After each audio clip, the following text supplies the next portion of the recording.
આ કઈ ભાજપના બાપનો દેશ છે બધી વસ્તુ પોલીસને કપૂચીન કરવાની?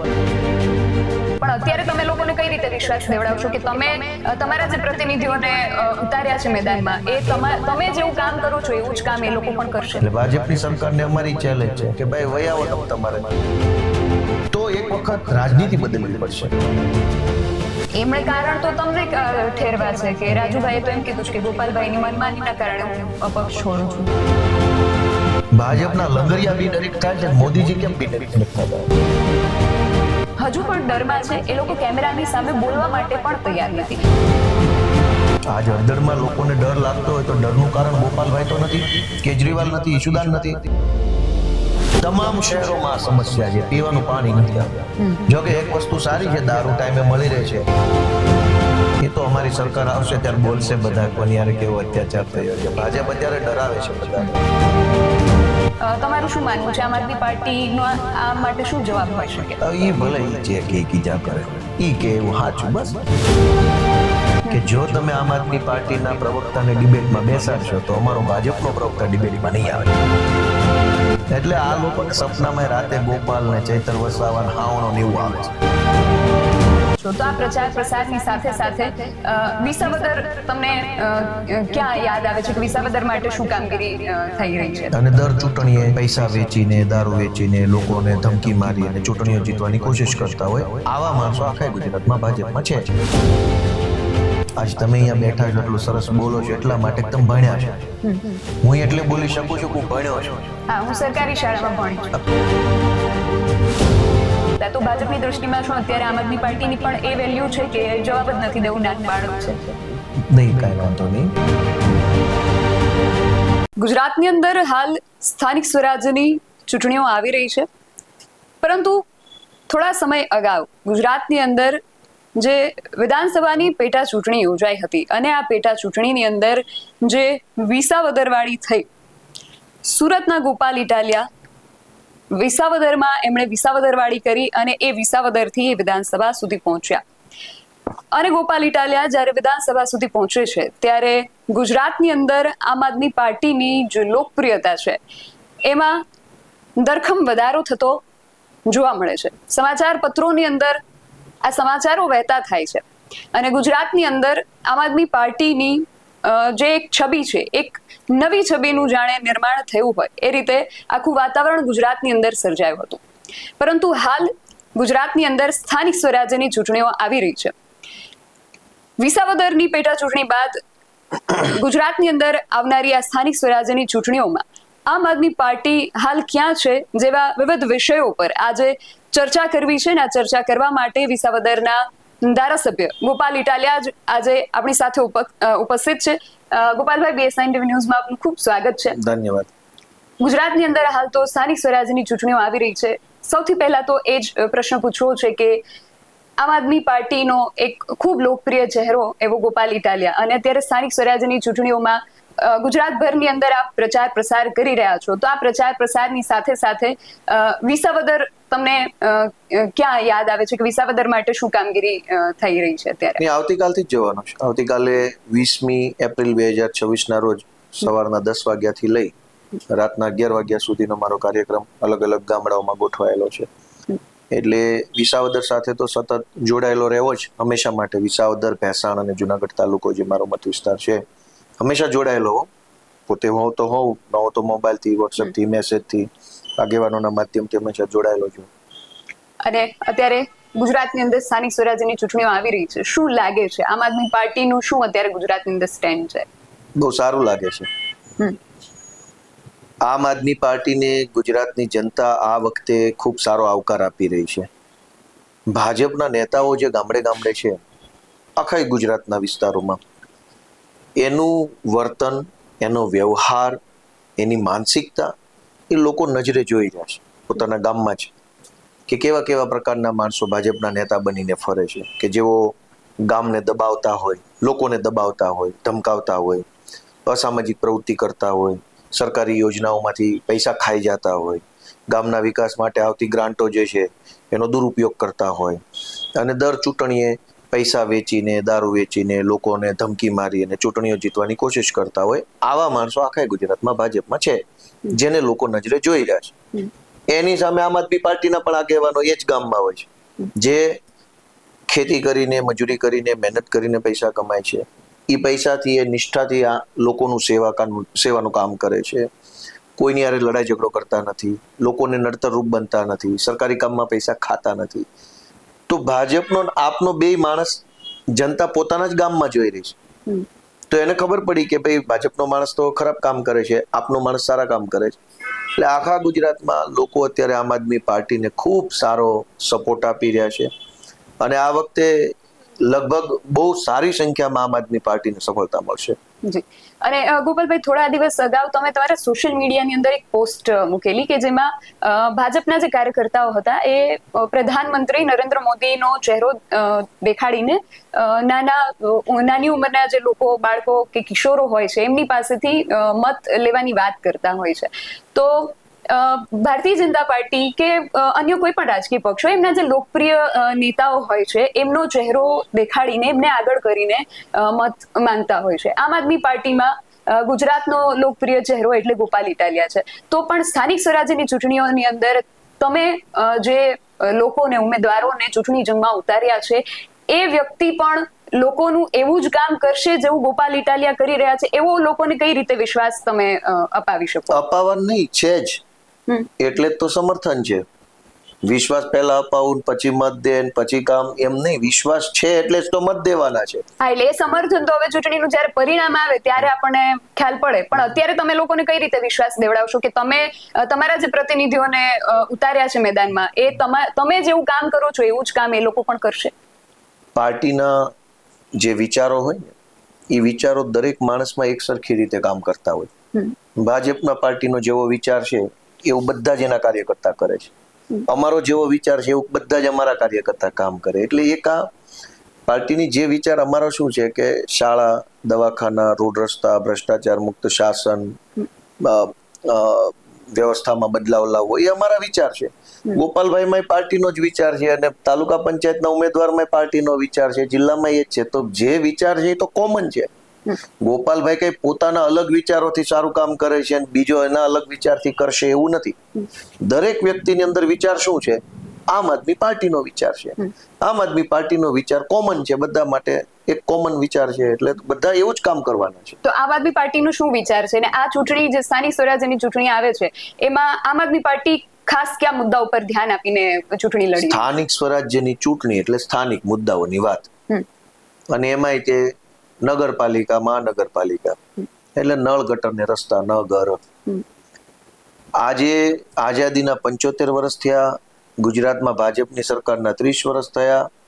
અનેક ગામડાઓમાં સારા રોડ નથી, અનેક ગામડાઓમાં પીવાના પાણીની સમસ્યાઓ છે. આટલા વર્ષ પછી છે.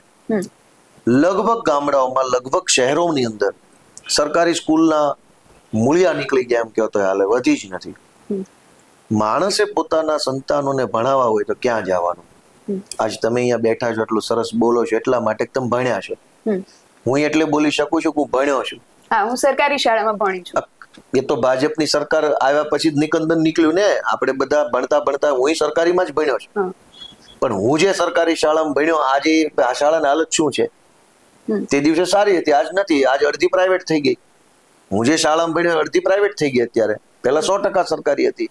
ગ્રાન્ટી એડ એટલે સરકારની ગ્રાન્ટ આવતી ને ભણાવતા. તો મારું એમ કેવું છે કે આજે હવે ઈ માહોલ નથી રહ્યો કે એક સામાન્ય માણસ પોતાના બાળકને સારું શિક્ષણ અપાવી શકે. તો શિક્ષણ વ્યવસ્થા કોણ સંભાળે છે? મહાનગરપાલિકા અને જિલ્લા પંચાયત. ગુજરાતના તમામ ગામડામાં જે શાળાઓ છે, પ્રાથમિક શાળા, માધ્યમિક શાળા, એ જિલ્લા પંચાયત સંચાલિત છે. અને શહેરોમાં જો હોય તો એ નગરપાલિકા સંચાલિત પ્રાથમિક શિક્ષણ શાળાઓ છે.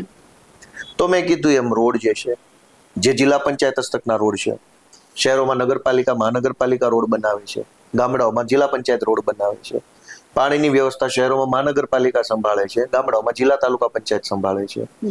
એવી રીતે શિક્ષણની વ્યવસ્થા શહેરોમાં મહાનગરપાલિકા સંભાળે, ગામડામાં તાલુકા, જિલ્લા. તો આ જે પાયાની વ્યવસ્થાઓ છે એની ઉપર કામ કરવું, એ જ તો અમારો આ સ્થાનિક સ્વરાજની ચૂંટણીનો મુદ્દો છે. જેમ કે અમે આવશું તો જનતાએ ટેક્સના પૈસા જે સરકારને આપ્યા છે એનો યોગ્ય અને આયોજનબદ્ધ ઉપયોગ કરશું. યોગ્ય અને આયોજનબદ્ધ બે શબ્દોનો અર્થ શું છે? એક કે આપણી પાસે 100 રૂપિયા છે સરકાર તરીકે, એ 100 રૂપિયાને કઈ બાબત માટે પહેલા વાપરશો? પહેલા મેટ્રો ટ્રેન બનાવવામાં વાપરશો, કે પહેલા ગટર બનાવવામાં વાપરશો, કે શાળા બનાવવામાં વાપરશો, કે શેમાં વાપરશો?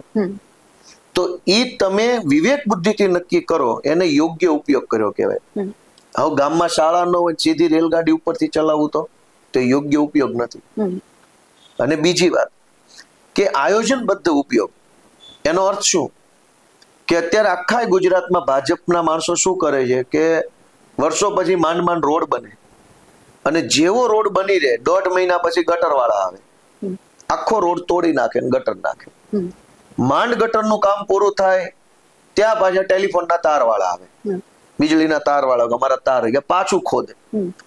તમે આયોજનબદ્ધ રીતે પૈસા વાપરો તો સમયનો વેડફાટ ઓછો થાય, પૈસાનો વેડફાટ ઓછો થાય, અને માણસે જે ઇનકન્વીનિયન્સ ભોગવવું પડે છે, અસુવિધા, 2 વર્ષ કામ ચાલે તો 2 વર્ષ હેરાન થવાનું, તો એ જે ઇનકન્વીનિયન્સ છે એ ઓછું થાય.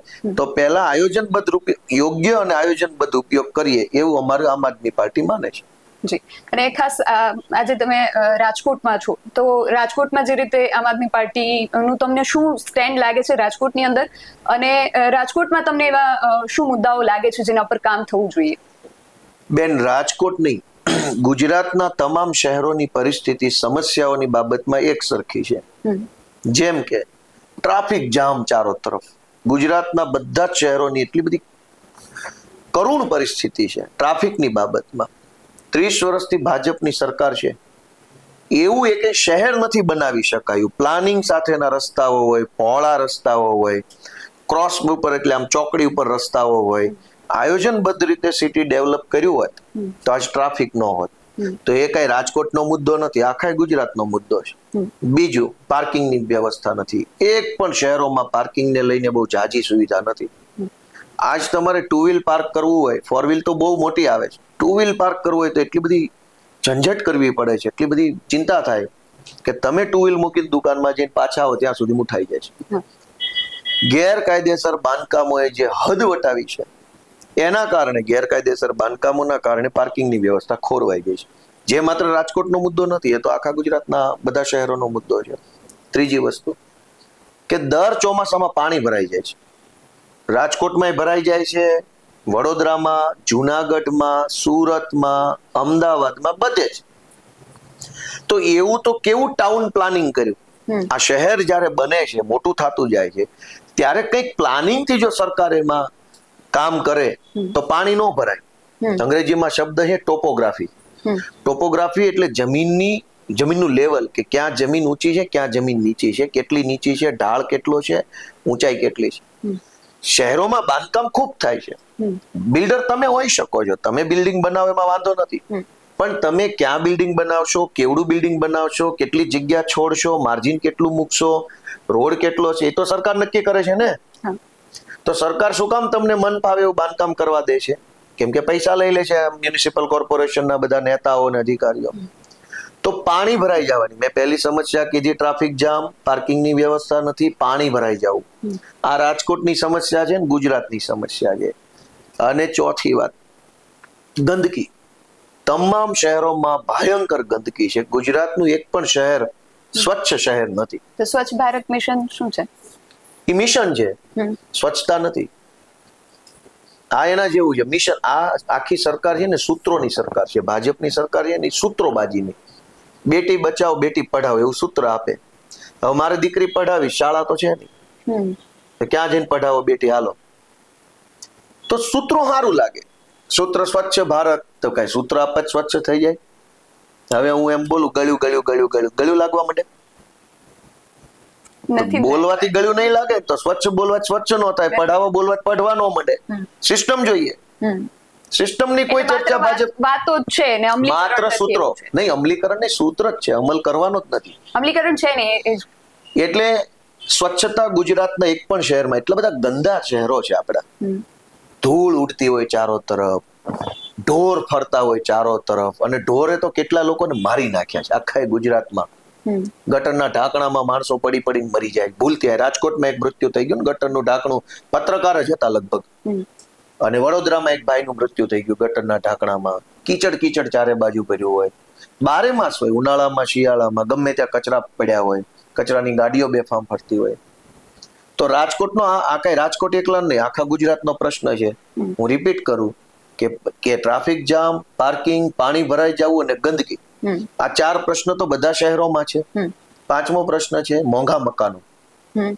દરેક શહેરોમાં આજે એટલા બધા મોંઘા મકાનો થઈ ગયા છે કે સામાન્ય માણસ લઈ નથી શકે એમ. અને મકાન મોંઘા થવાનું એકમાત્ર કારણ છે ભ્રષ્ટાચાર. જમીનોની અંદર ભ્રષ્ટાચાર થાય છે. 40% કપાત જે સરકાર કરે છે એ ભ્રષ્ટાચારનો સૌથી મોટો રસ્તો છે. કે બિલ્ડર પાસે જે 100% જમીન છે એમાંથી 40% મફતના ભાવે સરકાર લઈ લે, એટલે બિલ્ડર પાસે વધી 60%. તો 40% જે મફતમાં ગઈ એની લાગત ખર્ચો બીજા 60% ઉપર આવ્યો, એટલે પરિણામે જનતાને મોંઘા મકાનો મળે છે.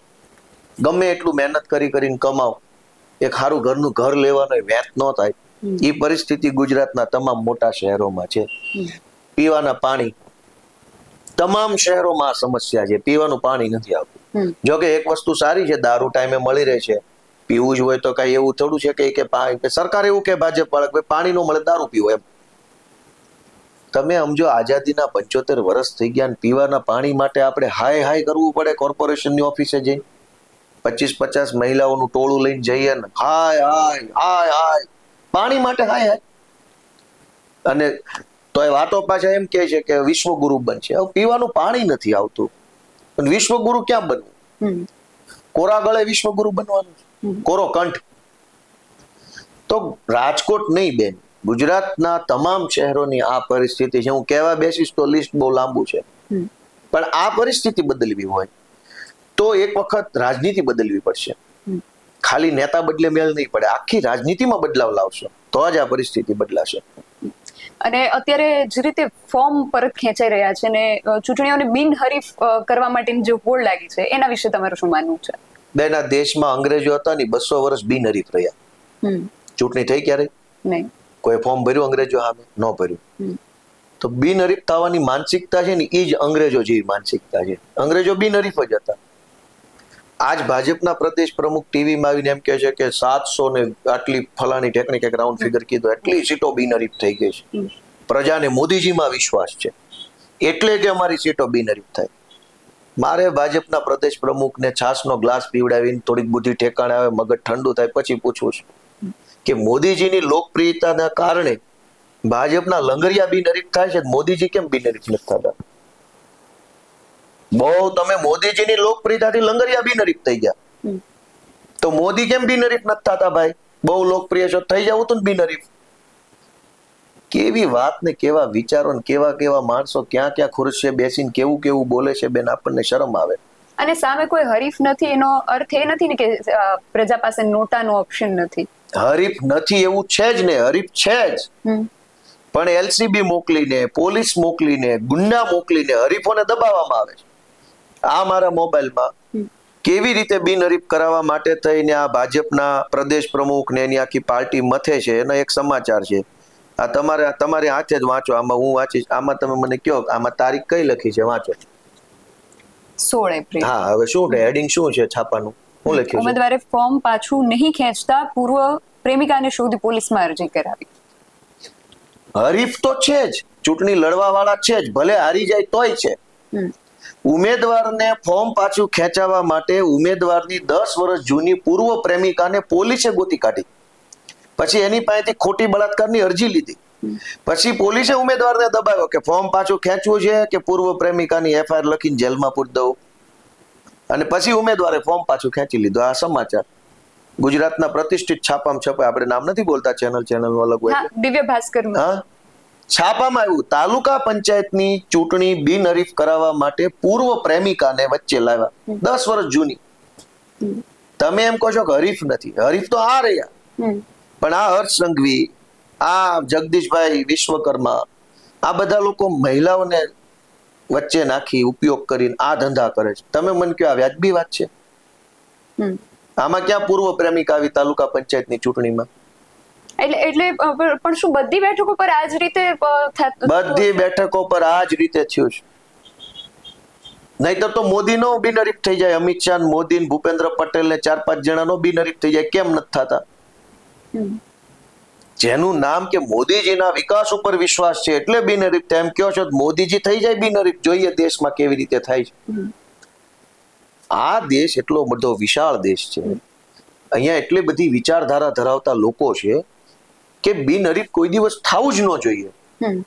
તો જ મજા છે લોકશાહીની, કે તમે ફોર્મ ભરો, હું ફોર્મ ભરું અને પેલા બધા માણસો મને અથવા તમને મત આપીને જીતાડે. એની જ તો લોકશાહીમાં મજા છે. બિનહરીફ ક્યાંથી થઈ ગયું? તો આ માનસિકતા બેન એવું દર્શાવે છે કે કોઈ પણ ભોગે સત્તા જોશે ભાજપને. એટલે વિકૃતિ આવી જાય ને મનમાં કે આ તો જોશે જ જોશે. તમે ચૂંટણીમાં ઉભા રહ્યો, લોકો તમને મત આપે, તમે જીતી જાઓ તો ઇટ્સ ઓકે. એવી રીતે તમારી 100 વર્ષ સરકાર આવે તો પણ ઓકે. પણ હવે તો સત્તા એટલી હદે જોઈએ છે કે ચૂંટણી પણ મારે નથી લડવી અને ગમે એમ કરીને મને બિનહરીફ કરાવી દો. એ વિકૃતિ આવી ગઈ કહેવાય. અને આવા વિકૃત માણસો સત્તામાં શોભે નહીં, કેમ કે આ લોકો આવા માણસો સત્તામાં આવે જેના મનમાં કોઈ પણ ભોગે સત્તા હાસિલ કરવાની વિકૃતિ ભરાઈ ગઈ હોય, એવા માણસો સત્તામાં આવે તો લોકોનું બહુ મોટું નુકસાન જાય બેન. પણ ગોપાલભાઈ, અત્યારે તો ચૂંટણી છે તો તમે આ રીતે આક્ષેપ કરો કે જે લોકો ઉમેદવારોને આ રીતે ગમે તેમ સામદામ દંડભેદ કરીને એમની ઉપર ખોટા કેસ કરીને એમને કદાચ ફોર્મ પરત ખેંચાવાની વાત હોય, પણ ઘણા લોકો આમ આદમી પાર્ટી છોડીને જે લોકો જઈ રહ્યા છે એમના માટે તમે શું કહેશો? કે રાજુ કરપડા છે કે કરશન બાપુ ભાદરકા છે, આ બધા જ પક્ષ છોડીને ભાજપમાં કે કોંગ્રેસમાં વળી ગયા, તો એ લોકો ઉપર પણ શું આ પ્રકારે કોઈ ફરિયાદો કે હશે? એ લોકોને ભગવાન સુખી રાખે અને 100 વર્ષ ના કરે અમારી સરકાર જોવા માટે. હા, એ તો બરાબર, પણ કારણ શું હોઈ શકે? એ તો ઈ જ કહીએ કે ને. એમણે કારણ તો તમને ઠેરવા છે કે રાજુભાઈએ તો એમ કીધું છે કે ગોપાલભાઈની મનમાનીના કારણે હું પક્ષ છોડું છું. તો શું મનમાની કરી? જેમ કે તારો મારી પાસે 2 લાખ ઉછીના માંગ્યા મેં નો આપ્યા, અથવા મારે એને મારી પાસેથી 2 લાખ. એમના તો એવા આક્ષેપ હતા ને કે જ્યારે એમને જામીન મળી શકે એમ હતા છતાં પક્ષે લોકોની સહાનુભૂતિ મળે એટલા માટે એમની જ્યારે પહેલી જ જ્યારે સુનાવણી હતી ત્યારે જામીન મળી શકે એમ હતા, પણ આ સહાનુભૂતિ માટે પક્ષે એમને જેલમાં રાખ્યા ને આ બધા આક્ષેપો એમણે કર્યા. એટલે જેલના તાળાની ચાવી મારા ખિસ્સામાં હતી એવું કહેવાનું છે એમનું, કે મારા ખિસ્સામાં ચાવી હતી પણ હું તાળું ખોલતો નહોતો. એટલે એમને જામીન મળી શકે એમ હતા પણ પક્ષે એને એવું કેના આધારે નક્કી થયું જામીન મળી શકે એમ? એ તો રાજુભાઈના આક્ષેપ છે ને. નહીં, પણ એ એકલા જેલમાં નહોતા, જેલમાં બીજા 85 લોકો હતા, એને પણ એવું કીધું કે મળી શકે એમ હતા. ના, રાજુ કરપડાના આ આક્ષેપ છે. તો એને જેલમાં કોણે પૂર્યા? પોલીસ. નહીં, પોલીસ કોના પાસે છે? એ તો સરકાર. હા, સરકાર કોની છે? ભાજપની. હા, તો અત્યારે શેમાં છે? પણ રાજુભાઈ જેલમાં હોવાનું કારણ હળદરની જે ઘટના હતી. હું સમજી ગયો, પણ હળદરની ઘટના પછી ભાજપની પોલીસે માર મારીને ભાજપની પોલીસે કેસ કરી અને આ બધાને જેલમાં પૂર્યા. અત્યારે ઈ ભાઈ અત્યારે ભાજપમાં છે, ભાજપને તમે પૂછો તો ખરા કે હવે ભાજપ સાચું કે આ ભાઈ સાચા?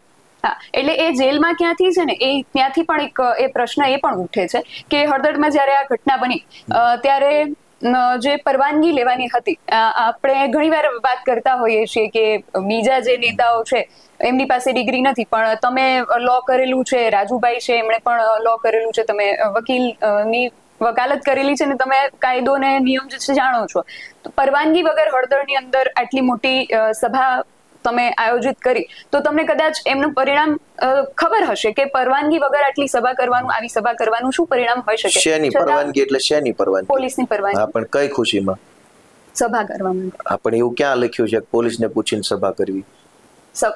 સભા માટે પોલીસની પરવાનગીની જરૂર નહીં. નહીં, ક્યાં લખ્યું છે? કયા કાયદાની કઈ કલમમાં લખ્યું છે? કાયદાને જાણકાર તો તમે છો. એટલે જ હું કહું છું કે એવું કઈ છે જ નહીં.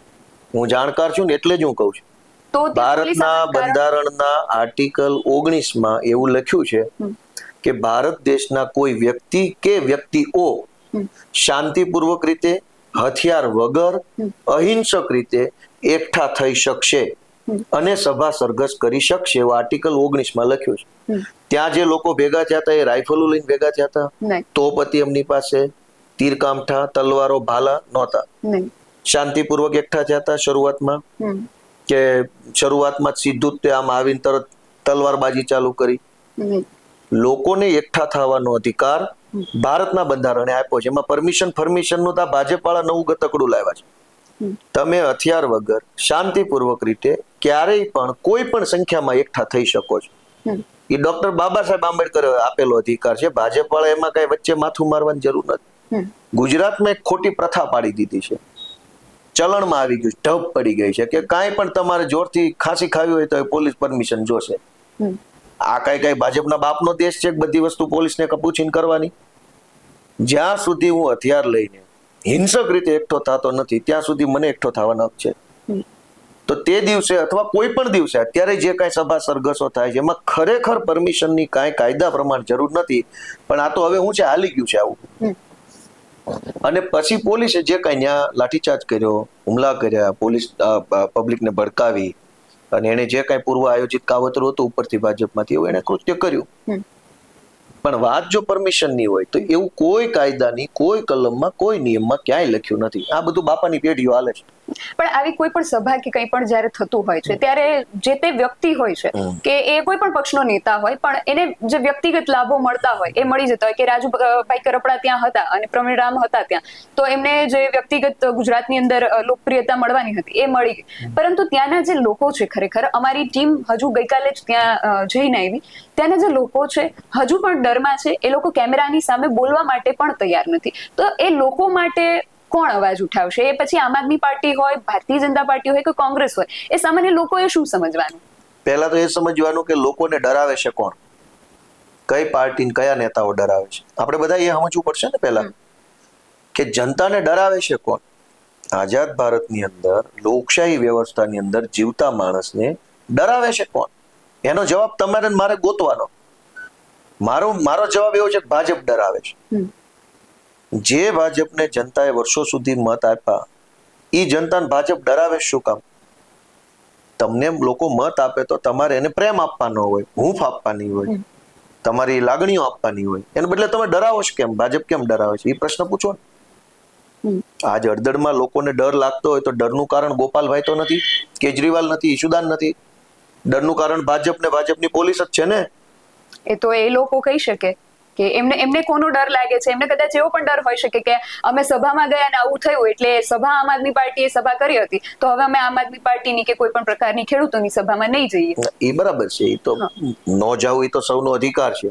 આજ કોણ ડરાવે છે? એટલે એમને કોનાથી ડર છે એ લોકો જ કહી શકે. તો તમે પૂછ્યું નહીં? અમે પૂછ્યું ને, એ લોકો ઓન કેમેરા એ લોકો કઈ બોલવા ઓફ કેમેરા શું કીધું? ઓફ કેમેરા અમારી ટીમ હતી એટલે એ લોકો એમ જ કીધું અમે કઈ બોલવા જ તૈયાર નથી. ત્યાંના ઉમેદવારો પણ કઈ બોલવા તૈયાર નતા. એ તો અમારી સરકાર આવશે ત્યારે બોલશે બધા કોની યારે કેવો અત્યાચાર થયો છે. ભાજપ અત્યારે ડરાવે છે બધાને. બધા લોકોની ઉપર ડરનું સામ્રાજ્ય ફેલાવવા માંગે છે ભાજપ. પણ બેન એવું હોય નહીં કે હોય એટલા બધા જ ડરી જાય. કોક હોય મરદ મુછાળા હોય, અમારી જેવા હોય, કોઈના બાપથી નો બીવે. એટલે ભાજપની સરકારને અમારી ચેલેન્જ છે કે ભાઈ વહી આવો તમારી પાસે જે કાંઈ પોલીસ તોપ ગોળા બંદૂક બડાકા કડાકા લઈને આવી જ જાવ. અમે અહીં બેઠા છીએ કઠણ કાળજા કરી. એમ કેમ બીવડાઈ જતા હતા? એવો ડરનો માહોલ લોકશાહીમાં હોવાનો જોઈએ. નેતાએ તો કોઈ દિવસ આવું ન કરવું જોઈએ. લોકશાહી કોને કીધી છે કે લોકો તમને મત આપે તો તમારે લોકો માટે કામ કરવાનું, લોકોને બીવડાવવાનું નથી. અંગ્રેજ હોય ને બીવડાવે તો સમજ્યા કે અંગ્રેજ છે ને બીવડાવે. આઈના થઈને બીવડાવે તો એ વાત કેવી કહેવાય? એ તો કોણ બીવડાવે છે એ તો લોકો જ કહી શકે. અને એક ખાસ એ પ્રશ્ન હતો કે આમ આદમી પાર્ટીને હવે ગુજરાતની અંદર ઘણા વર્ષો થઈ ગયા છે છતાં સ્થાનિક સ્વરાજ્યની ચૂંટણીમાં લગભગ 6,000 જેટલા તમારા ઉમેદવારો આશરે ચૂંટણી મેદાનમાં છે. હજુ પૂર્ણ સંખ્યા સુધી આમ આદમી પાર્ટી પહોંચી નથી શકી. તો હજુ આમ આદમી પાર્ટીને હજુ કેટલા વર્ષ લાગશે એમના ઉમેદવારોને કમસે કમ પૂરા ચૂંટણી મેદાનમાં ઉતારવા? ટૂંક સમયમાં થઈ જશે બેન, કેમ કે આ રાજકારણની લડાઈ છે ને લાંબા ગાળાની લડાઈ. આ કોઈ એવું નથી રીંગણાનું શાક નથી બજારમાંથી કિલો લાવીને વગાડી નાખ્યા. લાંબા સમયની રણનીતિથી ધીમે ધીમે ગુજરાતમાં આજથી 5-6 વર્ષ પહેલા તો લોકો ક્યાં એવું કોઈ ભાજપ કોંગ્રેસ વાળા માનવાય તૈયાર હતા કે કોઈ નવી પાર્ટી અહીંયા આવી શકે, આવશે તો ચાલી શકે, એવું કોઈ માનવાય ક્યાં તૈયાર હતું? કોઈને સપનામાં વિચાર નહોતો આવતો કે અહીંયા કોઈ પાર્ટી આવશે, ચાલશે, એના ધારાસભ્યો બનશે અને એટલું જ નહીં 5-5 વર્ષ સુધી ટકી જાય પાર્ટી. એવું કોઈ સપનામાં નહોતું. ગુજરાતના ઇતિહાસમાં પહેલી વખત 6,000 કરતા વધુ ઉમેદવારો અમે ઊભા રાખ્યા છે. આટલા વર્ષોમાં ભાજપ અને કોંગ્રેસ સિવાય ક્યાંય કોઈ પાર્ટીના ઉમેદવારો ઊભા નથી રહ્યા, અવડી મોટી સંખ્યા.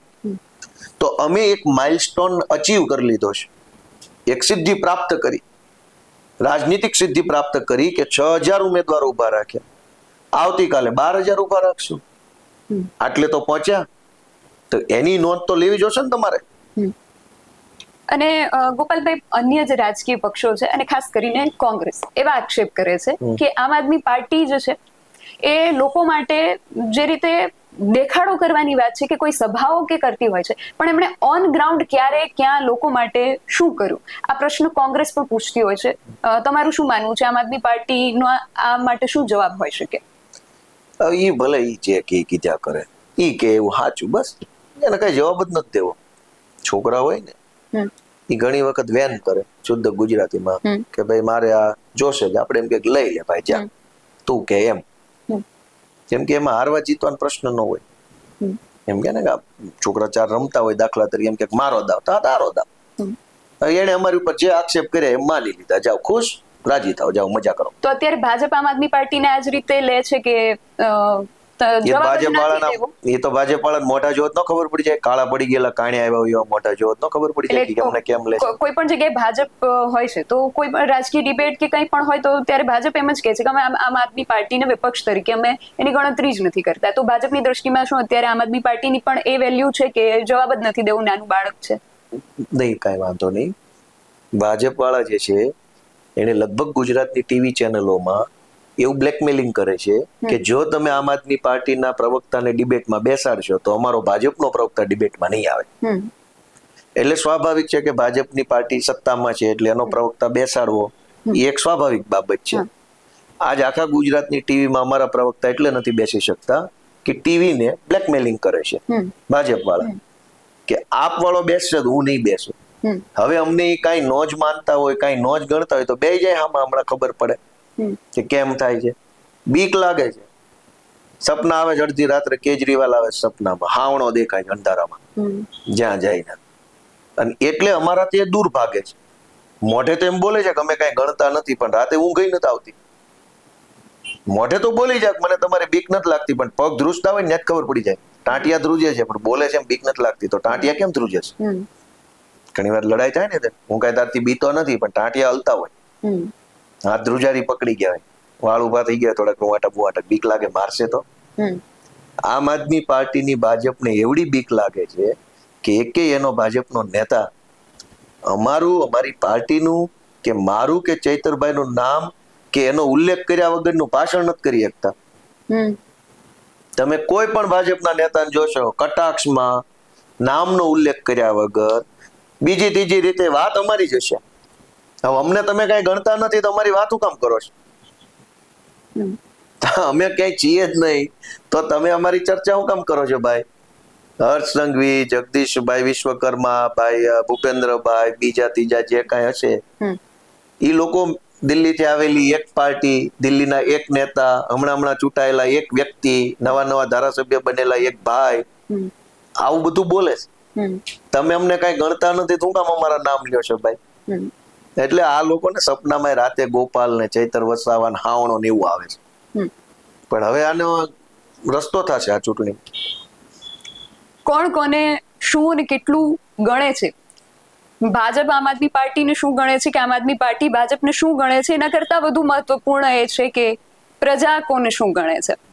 આગામી સ્થાનિક સ્વરાજ્યની ચૂંટણીઓમાં ખાસ આના વિશે, આના ઉપરથી પડદો ઉઠી શકે છે કે ભાજપનું કહેવું છે કે અમે આમ આદમી પાર્ટીને વિપક્ષ તરીકે નથી ગણતા. આમ આદમી પાર્ટીનું કહેવું છે કે એમને અંદર આમ આદમી પાર્ટીનો જ ડર છે. હવે કોણ કોનાથી કેટલું ડરે છે અને કોણ કોને કેટલું ગણે છે એ આગામી 28મી એપ્રિલે ચોક્કસથી જાણી શકાશે. તમારું અમારા આ સમગ્ર અહેવાલને લઈને શું માનવું છે અમને કમેન્ટ કરીને ચોક્કસથી જણાવજો. આવા જ વધુ અહેવાલો સાથે મળતા રહીશું. તમે અમારી યુટ્યુબ ચેનલને સબસ્ક્રાઇબ કરવાનું અને અમને ફેસબુક અને ઇન્સ્ટાગ્રામ પર ફોલો કરવાનું ભૂલશો નહીં. બાકી અવનવી અપડેટ્સ માટે આપ જોતા રહો BS9 TV ન્યૂઝ. નમસ્કાર.